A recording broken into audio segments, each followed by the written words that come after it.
Hello friends, welcome to ஆரோக்கிய சமையல். இன்னைக்கு நம்ம வந்து ஒரு ஸ்நாக்ஸ் ரெசிபி தான் பண்ண போகிறோம். வாங்க எப்படி செய்யலாம்னு பார்க்கலாம். மிக்சிங் பவுல்னு எடுத்துக்கோங்க. இதில் வந்து ஒரு பெரிய வெங்காயம் வந்து நல்ல நீள நீளமாக கட் பண்ணி வச்சுருக்கேன். அதை நம்ம இதில் போட்டுக்கலாம். வெங்காயம் வந்து நல்ல மெல்லிஸாக நல்ல நீள நீளமாக கட் பண்ணிக்கோங்க. இது கூடவே வந்து ஒரு உருளைக்கிழங்கு வந்து நீள நீளமாக கட் பண்ணி வச்சுருக்கேன். அதையும் நம்ம இது கூட போட்டுக்கலாம். இந்த மாதிரி கொஞ்சம் மெல்லிஸாக நீளமாக கட் பண்ணிக்கோங்க. நம்ம இப்போ எல்லாத்தையும் இதில் போட்டுடலாம்.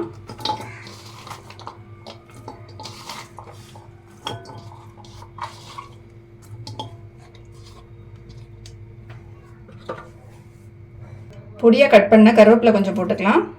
ஒரு பச்சை மிளகாய் வந்து பொடியாக கட் பண்ணி வச்சுருக்கேன். அதையும் நம்ம போட்டுக்கலாம். அரை டீஸ்பூன் அளவுக்கு தனி மிளகாத்தூள் எடுத்துருக்கேன். இதையும் நம்ம போட்டுக்கலாம். காரம் எந்த அளவுக்கு தேவையோ அந்த அளவுக்கு சேர்த்துக்கோங்க. நம்ம பச்சை மிளகாவும் இதில் சேர்த்துருக்கோம். ஒரு 1/4 டீஸ்பூன் அளவுக்கு மல்லித்தூள் போட்டுக்கலாம். 1/4 டீஸ்பூன் அளவுக்கு கரம் மசாலா போட்டுக்கலாம். தேவையான அளவு உப்பு சேர்த்துக்கலாம். இப்போ இது எல்லாத்தையும் கை வச்சு நல்லா மிக்ஸ் பண்ணிக்கலாம். இந்த மசாலா எல்லாமே வந்து இந்த வெங்காயத்துலேயும் உருளைக்கிழங்குலையும் நல்லா படும்படி நல்லா வந்து மிக்ஸ் பண்ணிக்கலாம். மிக்ஸ் பண்ணும்போது பார்த்தீங்கன்னா வெங்காயம் வந்து தனித்தனி லேயராக வந்துடும். நல்லா மிக்ஸ் பண்ணிக்கோங்க.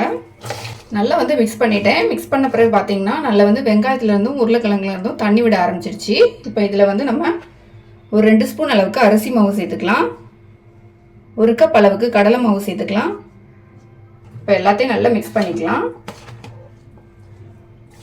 உருளைக்கிழங்கும் வெங்காயம் நீங்கள் அதிகமாக எடுத்தீங்கன்னா மாவு வந்து அதிகமாக சேர்த்துக்கோங்க. இது நல்லா மிக்ஸ் பண்ணிட்டோம்னா நமக்கு கையில் எடுத்து போடுற அளவுக்கு வந்து இருக்கணும். அந்த அளவுக்கு வந்து நம்ம மிக்ஸ் பண்ணிக்கலாம். இதில் தண்ணி எதுவும் நம்ம சேர்க்காண்டா இந்த உருளைக்கிழங்கும் வெங்காயத்துலேருந்து வரக்கூடிய தண்ணியிலேருந்து மட்டும் இதை வந்து நம்ம மிக்ஸ் பண்ணால் போதும். நல்லா வந்து மிக்ஸ் பண்ணிக்கிட்டேன். இப்போ மாவு பார்த்தீங்கன்னா நமக்கு கையில் எடுத்து இந்த மாதிரி ஆயிலில் போடுற அளவுக்கு இருக்கணும். ஒரு பேனில் வந்து எண்ணெய் ஊற்றி வச்சுருக்கேன். எண்ணெய் வந்து நல்லா சூடாயிடுச்சு. இதுக்கு பார்த்தீங்கன்னா நமக்கு கம்மியான ஆயிலே போதும், அதிகமான ஆயில் தேவைப்படாது. இப்போ நம்ம ரெடி பண்ணி வச்சுருந்த மிக்ஸ்லேருந்து கொஞ்சமாக எடுத்துக்கலாம். எடுத்துகிட்டு இந்த மாதிரி நம்ம ரெடி பண்ணிவிட்டு இந்த ஆயிலில் போட்டுடலாம்.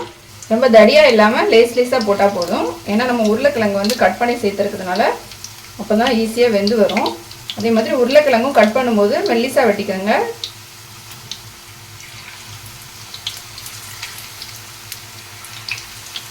ஆயிலில் வந்து போட்டாச்சு. ஒரு பக்கம் வந்து நல்லா ஃப்ரை ஆகட்டும்.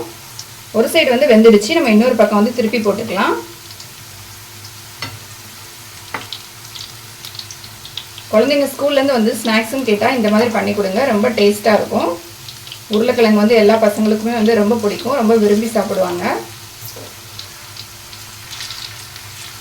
2 பக்கமே ஆயில் நல்லா ஃப்ரை ஆகிடுச்சு. நம்ம எடுத்துடலாம்.